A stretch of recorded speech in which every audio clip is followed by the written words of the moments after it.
Hello everyone, कैसे हैं आप सभी। तो देखिए, आज हमारा जो है फर्स्ट क्लास है न्यू वैकेंसी को लेकर के। ठीक है, इससे पहले जो है आप लोग के सामने जितने भी क्लास है उसको भी आप लोग देख लीजिए, अगर नहीं देखे हुए तो। आप सभी को पता है कि वैकेंसी जो है वो बहुत ही जल्द आने वाली है।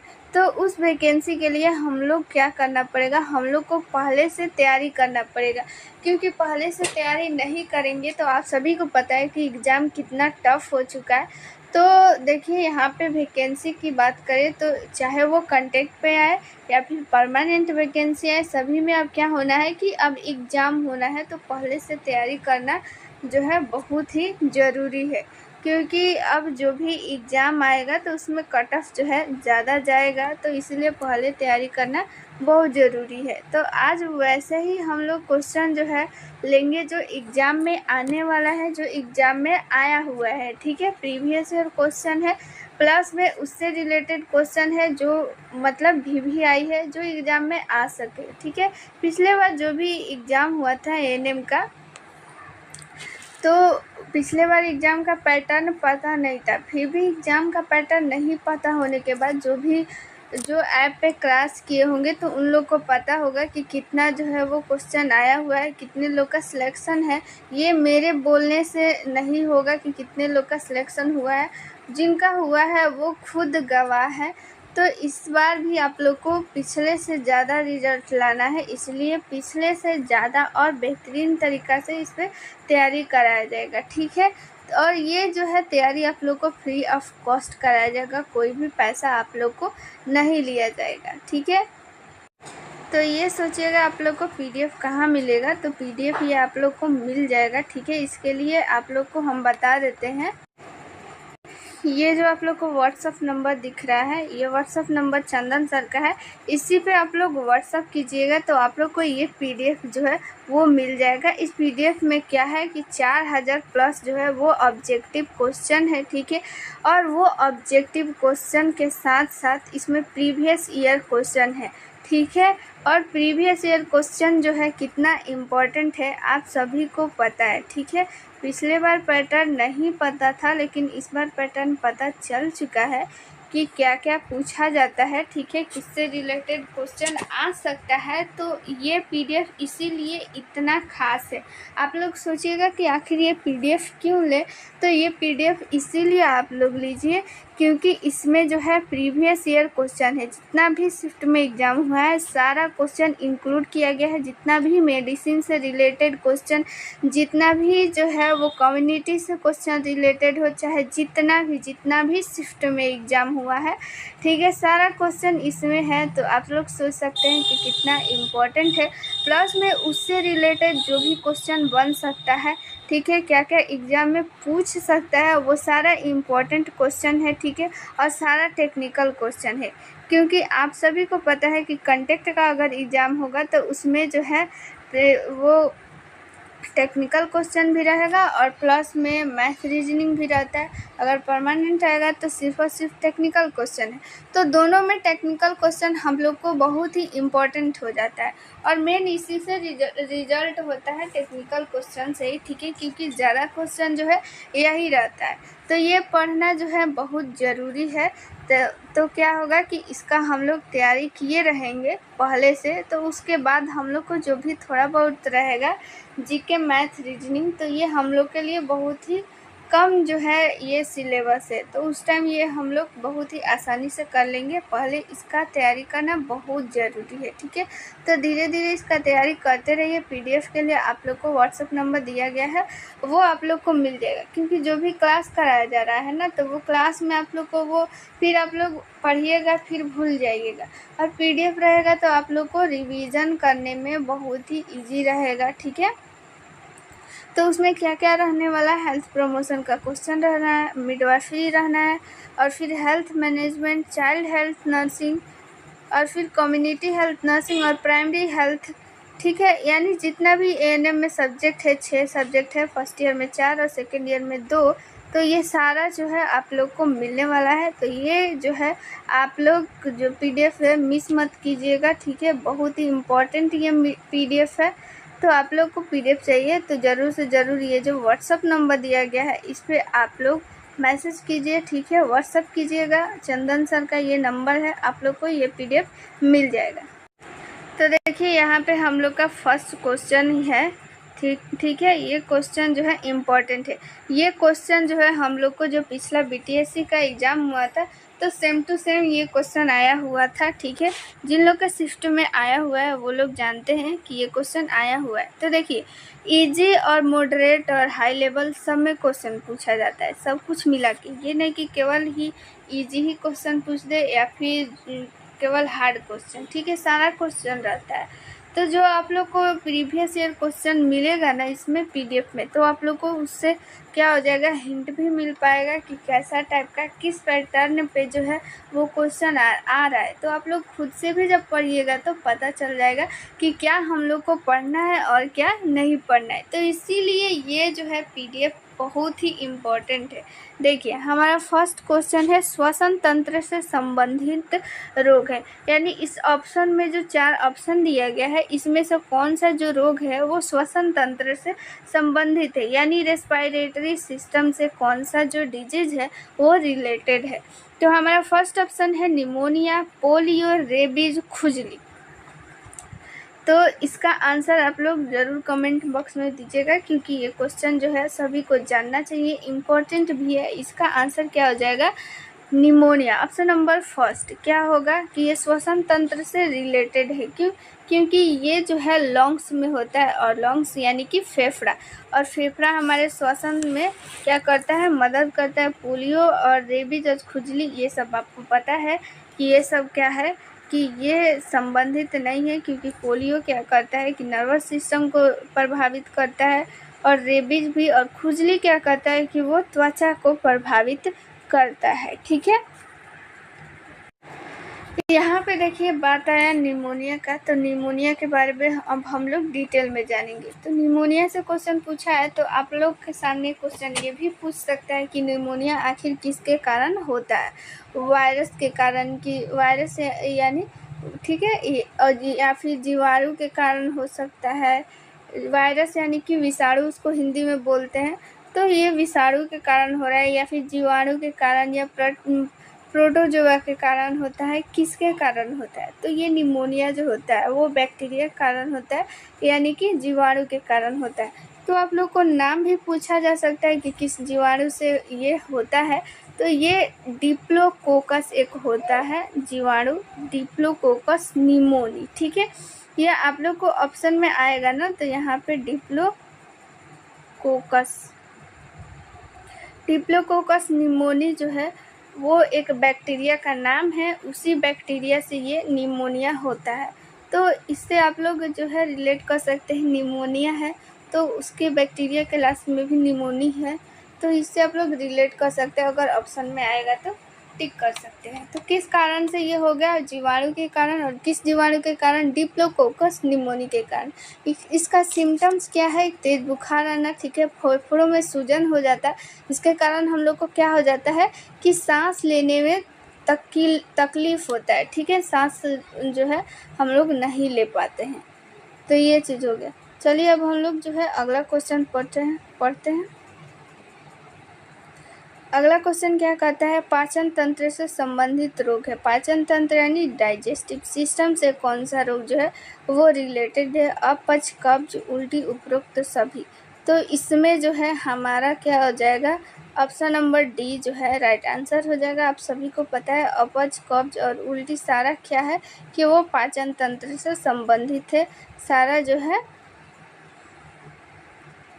चलिए अगला क्वेश्चन देख लेते हैं, क्वेश्चन नंबर 3, त्वचा से संबंधित रोग है, ठीक है। रोग से संबंधित आप लोग एक बात लिख लीजिए कि रोग से संबंधित एक क्वेश्चन आता है आप लोग के एग्जाम में, वो या तो ये पूछ ले कि कौन सा रोग किससे संबंधित है, या फिर सिम्टम्स है, या फिर कौन सा रोग जो है किस जीवाणु के कारण होता है, या फिर प्रभावित अंग, ठीक है। इससे एक क्वेश्चन रहता है, तो ये आप लोग याद कर लीजिए। तो चलिए स्किन डिजीज पूछ रहा है कि यहाँ पे कौन सा स्किन से रिलेटेड है डिजीज। तो ऑप्शन नंबर हमारा फर्स्ट है तीव्र आंतिया शोथ, ऑप्शन नंबर बी है कुष्ठ रोग, ऑप्शन नंबर सी है डेंगू, ऑप्शन नंबर डी है मलेरिया, ठीक है। तो यहाँ पे हमारा फर्स्ट आंसर हो जाएगा बी, कुष्ठ रोग, यानी इसको इंग्लिश में जो है लेप्रोसी भी बोलते हैं, कहीं कहीं ऑप्शन में लेप्रोसी भी दे देता है, ठीक है। तो ये भी इसका नाम जो है याद रखिएगा। अगर जो भी यहाँ पे आप लोग को एक्स्ट्रा फैक्ट बताया जा रहा है तो उसको आप लोग, जो भी नहीं याद है तो आप लोग उसको नोट ज़रूर कीजिएगा कॉपी में, ठीक है। ये पीडीएफ आप लोग को मिल जाएगा, तो आप लोग टेंशन नहीं लीजिए, आप लोग इससे रिवीजन कर सकते हैं। तो यहाँ पे कुष्ठ रोग का बात आया, तो कुष्ठ रोग से हम लोग रिलेटेड जानेंगे। और भी ऑप्शन हम लोग देखते हैं। तीव्र आंतीय शोथ यानी एक्यूट जो होता है, आंतीय शोथ यानी कि यहाँ पे आंत से रिलेटेड रोग है। तो आंत से रिलेटेड रोग त्वचा से कैसे रिलेटेड है, ये तो आंत से रिलेटेड रोग है। तीव्र आंतीय शोथ यहाँ ऑप्शन से ही पता चल रहा है, तो ऑप्शन ए जो है वैसे भी गलत हो जाएगा। ऑप्शन नंबर सी की बात करें हम लोग, डेंगू, तो डेंगू भी एक जो है इम्पॉर्टेंट रोल निभाता है। डेंगू भी आप लोग के एग्ज़ाम में पूछा जाता है, ठीक है। इसका एक और नाम है हड्डी तोड़ बुखार, ठीक है। इसका दूसरा नाम भी याद रखिएगा, ऑप्शन में ये दे देगा हड्डी तोड़ बुखार, तो दोनों नाम याद रखिएगा। इससे क्या होता है, हड्डी तोड़ बुखार इसको क्यों बोलते हैं, क्योंकि इसमें बहुत ज़्यादा शरीर में क्या होता है कि दर्द रहता है, जोड़ में दर्द रहता है, ठीक है। इसीलिए इसको हड्डी तोड़, हड्डी में भी क्या होता है कि दर्द रहता है, तो इसीलिए इसको हड्डी तोड़ बुखार बोलते हैं। इसमें डेंगू में क्या होता है कि प्लेटलेट्स, ये इम्पॉर्टेंट क्वेश्चन है, आप लोग नोट कर सकते हैं। ये क्वेश्चन जो है पूछा जाता है कि डेंगू में क्या होता है, तो क्या होता है, प्लेटलेट्स की संख्या क्या हो जाती है, वो कम हो जाती है। प्लेटलेट्स की संख्या क्या होने लगती है, कम होने लगती है, ठीक है, याद रखिएगा। जोड़ों में क्या होता है, दर्द होता है, याद रखिएगा। और डेंगू जो होता है ये भी पूछ सकता है कि डेंगू जो है वायरस के कारण होता है कि बैक्टीरिया के कारण होता है कि जीवाणु के कारण। तो आप लोग याद रखिएगा, डेंगू जो है वो वायरस के कारण होता है, ठीक है। वायरस यानी विषाणु के कारण होता है। और किस विषाणु के कारण होता है आप लोग को बता देते हैं, ये एक अर्बो वायरस का एक नाम है, यहाँ पे हम लोग लिख देते हैं अर्बो वायरस, ठीक है। इसी वायरस के कारण जो होता है ये डेंगू बुखार होता है। इसका लक्षण भी हम लोग जान लिए, क्या लक्षण है कि ये जोड़ में दर्द रहता है, सिर में दर्द, मांसपेशियाँ, आँखों, ये सब में क्या होता है, दर्द होने लगता है। और इसका दूसरा नाम क्या है, हड्डी तोड़ बुखार, याद रखिए। यहाँ पे हम लोग कुछ बात जो है कुष्ठ रोग के बारे में भी जान लेते हैं, कुष्ठ रोग के बारे में, ठीक है। इसका दूसरा नाम भी याद रखिएगा, कुष्ठ रोग का, लेप्रोसी, इसी को कोढ़ भी बोलते हैं, ठीक है। कोढ़ आप लोग जानते होंगे, कोढ़ भी बोला जाता है। तो ये जो है कौन सा अंग प्रभावित करता है, ये तंत्रिका तंत्र ही प्रभावित करता है, ठीक है। तंत्रिका तंत्र को ही प्रभावित कर देता है। जिसको भी ये कोढ़ हुआ रहता है, जहाँ पे भी अगर स्टार्टिंग हुआ रहता है वहाँ पे उसको अगर टच कीजिएगा ना तो उसको समझ ही नहीं आएगा, या फिर चिट्ठी काटिएगा तो भी उसको पता नहीं चलेगा कि वहाँ पे उसके साथ क्या हो रहा है। वहाँ पे अगर उसको जल जाता है, कट जाता है, उसको कुछ पता नहीं चलता है, ठीक है। तो इससे तंत्रिका तंत्र प्रभावित होता है, याद रखिएगा। और यहाँ पे ये किसके कारण होता है, वायरस के कारण होता है कि जीवाणु के कारण होता है, तो ये जीवाणु के कारण होता है, यानी बैक्टीरिया के कारण होता है। तो किस बैक्टीरिया के कारण होता है, तो ये एक बैक्टीरिया का नाम है माइकोबैक्टीरियम लेप्री, ठीक है। यहाँ पे हम लिख देते हैं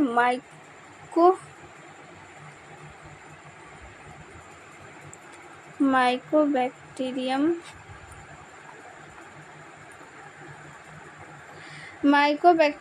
लेप्री, ठीक है। इसी जीवाणु के कारण ये जो है कोढ़ रोग बोलिए, या फिर कुष्ठ रोग बोलिए, या फिर लेप्रोसी बोलिए, कुछ भी बोलिए, तीनों एक ही है। और ये बीमारी जो है वो माइकोबैक्टीरियम लेप्री के कारण, लेप्रो के कारण होता है, ठीक है।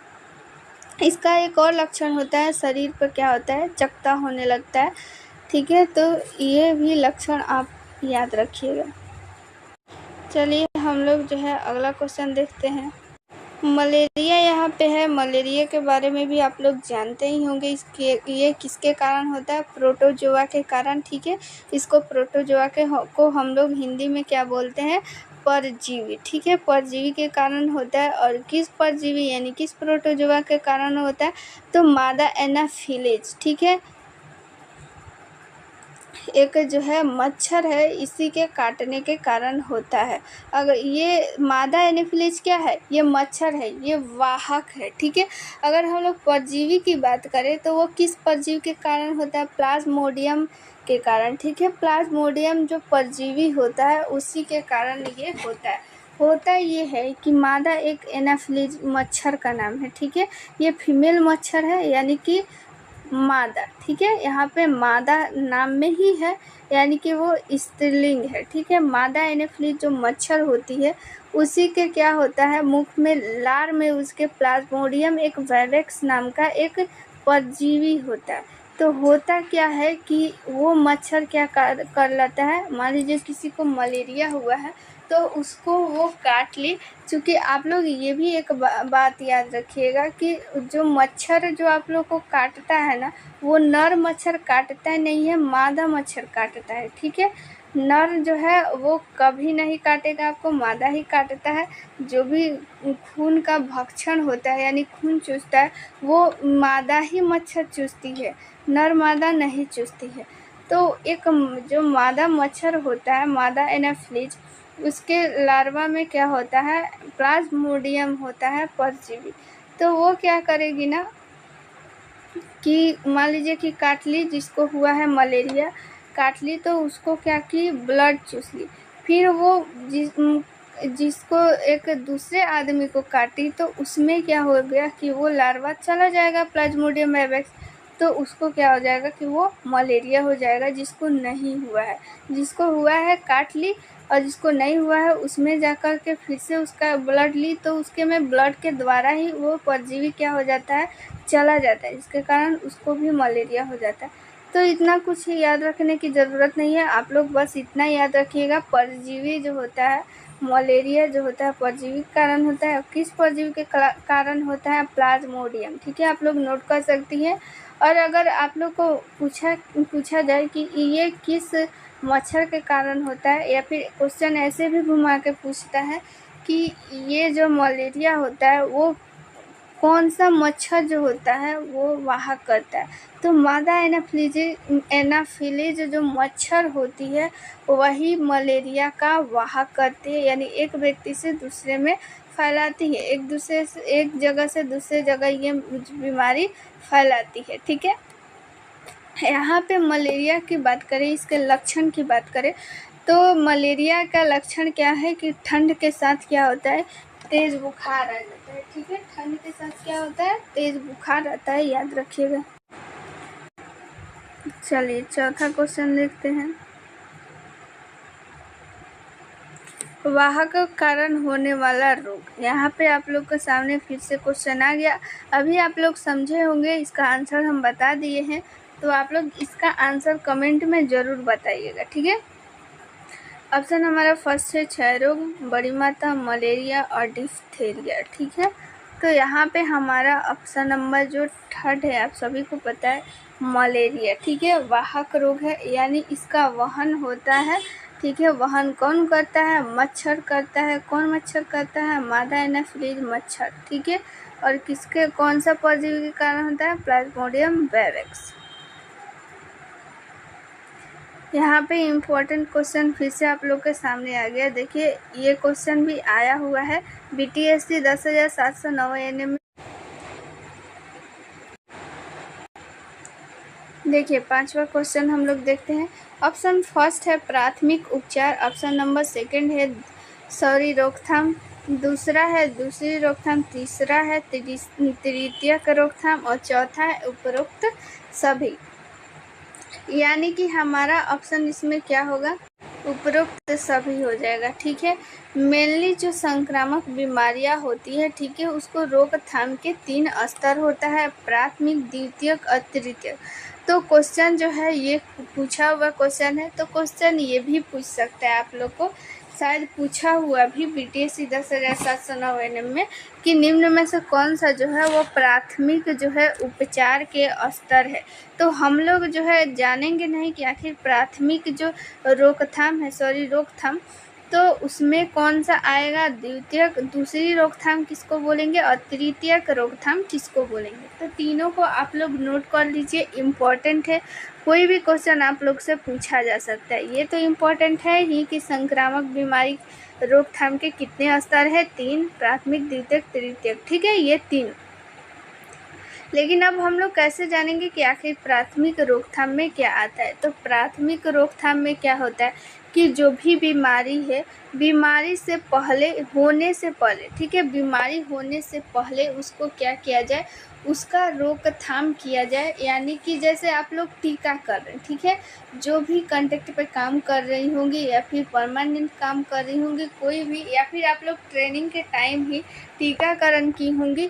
तो टीकाकरण में क्या होता है कि जो भी बच्चा को टीकाकरण हम लोग करते हैं, यानी इम्यूनाइजेशन करते हैं हम लोग, तो क्या बीमारी हुआ रहता है इसके लिए करते हैं कि बीमारी होने से पहले उसको उस बीमारी से बचाव के लिए हम लोग क्या करते हैं, टीकाकरण, ताकि वो बीमारी आगे चलकर उसको नहीं हो। यानी बीमारी होने से पहले हम लोग क्या करते हैं, रोकथाम करते हैं। तो ये क्या हो गया, हमारा प्राथमिक रोकथाम हो गया, ठीक है। बीमारी से पहले जो है इम्यूनिटी पावर उसको प्रदान करना ताकि वो बीमारी उसको नहीं हो, तो वो हमारा क्या हो जाएगा, प्राथमिक रोकथाम। और दूसरी रोकथाम में क्या हो जाएगा कि जो भी रोग है उसका लक्षण जो है उस रोग के पहले पता लगाया जाता है, ठीक है, और उसका क्या किया जाता है, रोकथाम किया जाता है। जैसे स्क्रीनिंग, ठीक है, एनसीडी स्क्रीनिंग आप लोग करती होंगी, नॉन कम्युनिकेबल डिजीज या फिर कम्युनिकेबल डिजीज जो भी है, वो बीमारी होने से पहले जो है उसके लक्षण को पता लगाया जाता है, ठीक है, कि वो बीमारी का लक्षण जो होता है, जैसे बहुत सारा बीमारी होता है कि तुरंत उसका लक्षण नहीं दिखता है, कुछ साल बाद लक्षण दिखता है। जैसे आप लोग को टीबी हो गया, ठीक है, HIV हो गया, ये सब की जो भी लक्षण है वो तुरंत नहीं दिखता है। तो बीमारी के लक्षण दिखने से पहले उसका जो है पता लगाना और उसका क्या करना, रोकथाम करना, क्या हो जाएगा, दूसरी रोकथाम हो जाएगा, ठीक है। दूसरा रोकथाम यही कहलाएगा। तृतीय रोकथाम क्या हो जाएगा, तृतीय रोकथाम में क्या हो जाएगा, देखिए, पहला हम लोग क्या किए कि बीमारी होने से पहले उसको क्या किए, हम लोग दवा दिए। दूसरा हो गया कि मान लीजिए कि ये ज़रूरी तो नहीं है कि जिसको हम लोग टीका लगा दिए तो टीका लगा दिए, इसका 100% तो चांस नहीं है ना कि उसको बीमारी नहीं ही हो। जैसे हम लोग MR का टीका लगाते हैं यानी चेचक, तो क्या उसको चेचक नहीं होता है, ठीक है। तो मान लीजिए कि वो हो गया तो उसका लक्षण हम लोग पता करेंगे पहले। तो जो लक्षण उपस्थित होने से पहले रोकथाम जो करते हैं वो दूसरा हो गया। लेकिन इन सबों के बावजूद अगर लेट हो गया, ठीक है, वो लक्षण दिख रहा है कि ये बीमारी हुआ है, जैसे आप लोग डायबिटीज़ ही मान लीजिए कि डायबिटीज़ ही किसी को हो गया, तो डायबिटीज़ हो गया तो क्या हो गया, उसका हम लोग रोकथाम करेंगे। कैसे रोकथाम करेंगे कि जैसे कि उसमें क्या हो जाता है कि ग्लूकोज की मात्रा बढ़ जाता है, तो उसको रोकथाम कैसे करेंगे, जो भी ग्लूकोज वाला यानी चीनी वाला जो चीज़ है उसको हम लोग बोलेंगे कम खाने के लिए, एक्सरसाइज करने के लिए, जिससे कि वो क्या हो जाएगा, वो बीमारी का रोकथाम हो पाएगा। तो यही हमारा तृतीय रोकथाम हो जाएगा, ठीक है। दूसरा में क्या हो गया कि बीमारी होने से पहले हम लोग रोकथाम करते हैं। दूसरा क्या हो गया कि लक्षण उपस्थित नहीं हो उससे पहले रोकथाम करते हैं। तृतीय में क्या हो गया कि लक्षण उपस्थित हो गया, उसको बीमारी हो गया, तो उसके बाद वो आगे चलकर भयानक जो है रूप नहीं ले, इसके लिए तृतीय रोकथाम करते हैं, ठीक है। जो भी उसका उपचार है उसको हम लोग करते हैं।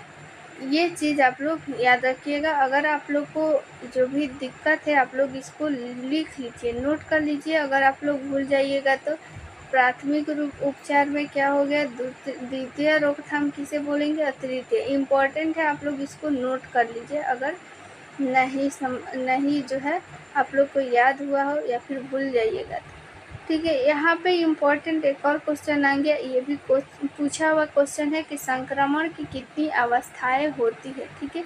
यहाँ पे हम लोग देखिए क्या पढ़े थे कि यहाँ पे रोकथाम के स्तर पढ़े थे। कंफ्यूजन मत होइएगा, दोनों क्वेश्चन जो है अलग अलग है, ठीक है। स्तर पूछेगा रोकथाम, बीमारी के रोकथाम के स्तर तो वो 3 है, लेकिन यहाँ पे संक्रमण की जो है अवस्थाएं पूछ रहा है, यानी स्टेज पूछ रहा है, चरण पूछ रहा है, ठीक है। तो हमारा ऑप्शन नंबर फर्स्ट है संक्रमण बीमारी का की एक अवस्था होता है या फिर 2, 3, 4, ठीक है। यहाँ पे क्या हो जाएगा हमारा ऑप्शन नंबर जो चौथा है यानी डी हो जाएगा हमारा राइट आंसर। 4 अवस्थाएं होती है, वो कौन कौन सी हम लोग जानेंगे अब। तो देखिए संक्रमण जो है वो 4 तरीके से फैलता है। पहला जो है वायरस, दूसरा है बैक्टीरिया और तीसरा है परजीवी या फिर प्रोटोजोआ, ठीक है। परजीवी को ही हम लोग इंग्लिश में बोलते हैं प्रोटोजोआ, याद रखिएगा ऑप्शन में दोनों दे सकता है। चौथा हो जाएगा कवक, ठीक है, नोट कर सकती है अगर आप लोग को याद नहीं है तो। चलिए 7 नंबर क्वेश्चन देख लेते हैं। 7 नंबर क्वेश्चन भी इम्पोर्टेंट है। मानव में संक्रमण के स्रोत है, यानी संक्रमण यानी इन्फेक्शन किस किस स्रोत के कारण हम लोग को हो सकता है, कि किस कारण से हो सकता है, ठीक है, कैसे फैल सकता है। तो हमारा ऑप्शन नंबर फर्स्ट है मानव स्वयं, ऑप्शन नंबर बी है जंतु, ऑप्शन नंबर सी है कीट, ऑप्शन नंबर डी है उपरोक्त सभी। तो किस किस कारण फैल सकता है, तो हमारा ऑप्शन हो जाएगा ऑप्शन नंबर डी, ठीक है। मानव स्वयं भी फैला सकता है संक्रमण, कैसे, मान लीजिए कि उसको जो है कुछ भी हुआ है, टीबी हो गया, ठीक है, तो वो खांसेगा छींकेगा तो उसमें क्या होगा, खांसेगा छींकेगा तो उसमें जो है जो भी उसमें ड्रॉपलेट निकलेगा, ठीक है, वो अगर सामने वाला पे अगर चला गया तो उससे वो मनुष्य क्या हो जाएगा, इन्फेक्टेड हो जाएगा। जंतु भी फैलाते ही एक दूसरे से, ठीक है, कीट से भी फैलता है। तो यहाँ पे हमारा ऑप्शन नंबर डी जो है वो राइट आंसर हो जाएगा, याद रखिएगा।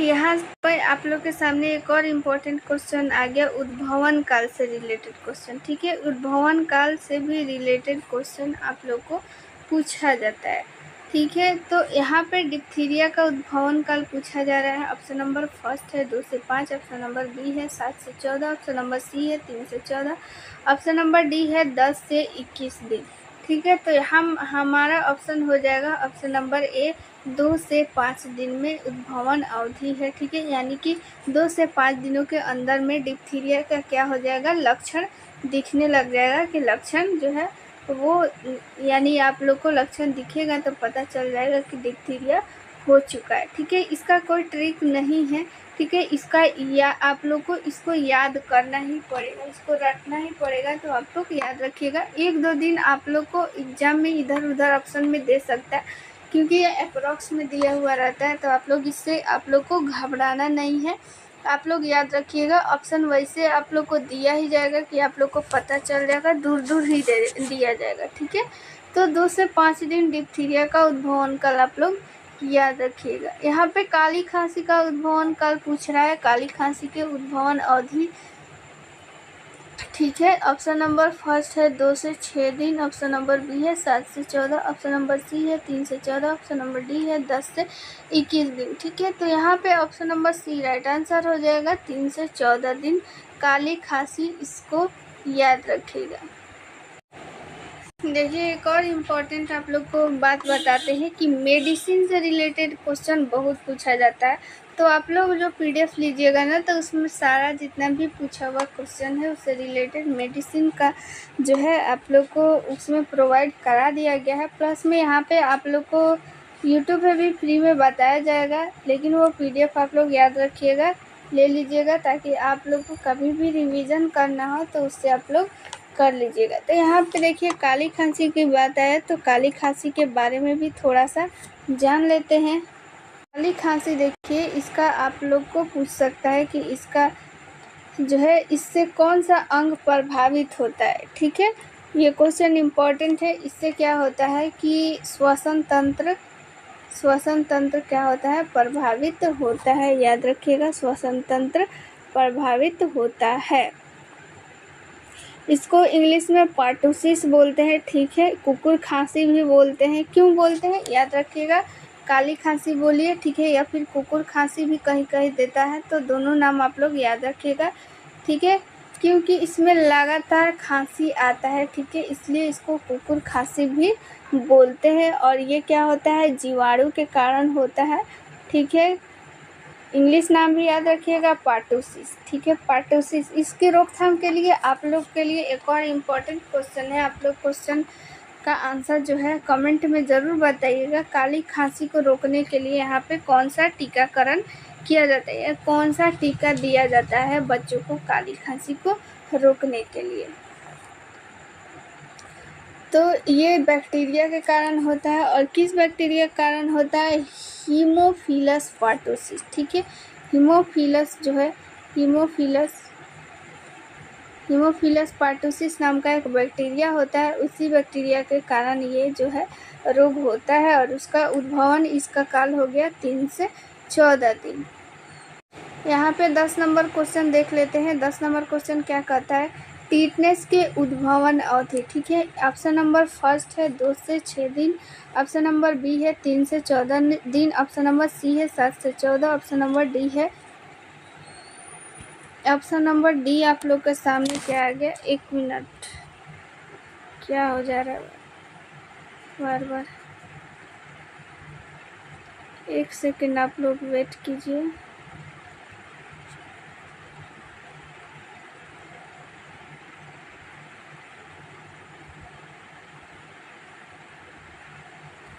बस 1 सेकेंड। हाँ, तो चलिए, इसका हम लोग उद्भवन अवधि पढ़ रहे थे। तो ये 2 से 6 दिन, 3 से 14 दिन, 7 से 14 दिन, 3 से 28 दिन। तो यहाँ पे हमारा राइट आंसर हो जाएगा 3 से 28 दिन टीटनेस की अवधि, ठीक है। आप लोग कमेंट में बताइएगा टीटनेस जो है वो किस कारण होता है, बैक्टीरिया, वायरस, कवक, प्रोटोजोआ, किसके कारण होता है। तो देखिए यहाँ पर टीटनेस जो है, टीटनेस किसके कारण होता है, जीवाणु के कारण होता है, यानी कि बैक्टीरिया के कारण होता है, याद रखिएगा, इम्पोर्टेंट क्वेश्चन है। प्लस में टीटनेस किससे क्या होता है कि तंत्रिका तंत्र जो है वो प्रभावित होता है। इसमें क्या होता है कि तेज़ बुखार होता है और शरीर में ऐंठन होता है, ठीक है, और जबड़ा बंद हो जाता है। इसी कारण टीटनेस को क्या कहते हैं, इसमें इसका दूसरा नाम भी याद रखिएगा, टीटनेस को लॉक जा भी बोलते हैं, क्योंकि इसमें जो हो जाता है जबड़ा बंद हो जाता है, मुंह बंद हो जाता है और खुलता ही नहीं है, या फिर मुंह जो है खुला रहेगा तो वो खुला ही रह जाता है, बंद हो जाता है तो बंद ही रह जाता है, खुलता नहीं है, लॉक हो जाता है, ठीक है। जबड़ा क्या हो जाता है, लॉक हो जाता है, इसलिए टीटनेस को हम लोग क्या बोलते हैं, लॉक जा भी बोलते हैं।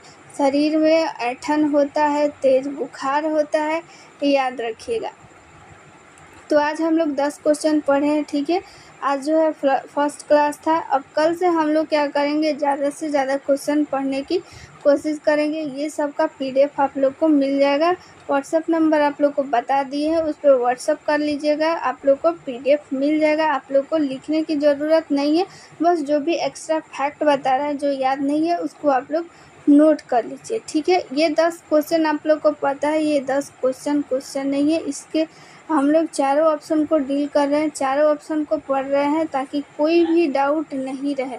इससे रिलेटेड कोई भी अगर क्वेश्चन आए तो आप लोग को एग्जाम में नहीं छूटे। ये 10 क्वेश्चन जो है, ये 4 ऑप्शन का, एक ऑप्शन का कितना 2-2, 3-3 फैक्ट बता रहे हैं। तो सोचिए ये 10 क्वेश्चन आप लोग को कितना क्वेश्चन बनाया। और एग्ज़ाम में मेन है, आप लोग का एग्ज़ाम में वो क्वेश्चन आए, मेन इम्पॉर्टेंट ये रखता है। इम्पॉर्टेंट ये नहीं रखता है कि आप कितना पढ़े, इम्पॉर्टेंट ये रखता है, ठीक है, कि कितना क्वेश्चन आप इम्पॉर्टेंट पढ़े, ठीक है। ज़्यादा पढ़ने से नहीं होता है, सिलेक्शन लेने से होता है, ठीक है। कोई रहता है कम पढ़ के ही सिलेक्शन लेता है, और कोई ज़्यादा पढ़ के भी उसका सिलेक्शन नहीं होता है। तो इम्पॉर्टेंट ये भी रखता है कि आप क्या पढ़ रहे हैं, इम्पॉर्टेंट ये नहीं रखता है कि आप लोग कितना पढ़ रहे हैं। तो आप लोग वही पढ़िए जो एग्ज़ाम में आए, जो एग्ज़ाम में आ सकता है, ठीक है। तो चलिए आज के लिए इतना ही। थैंक यू, जय हिंद।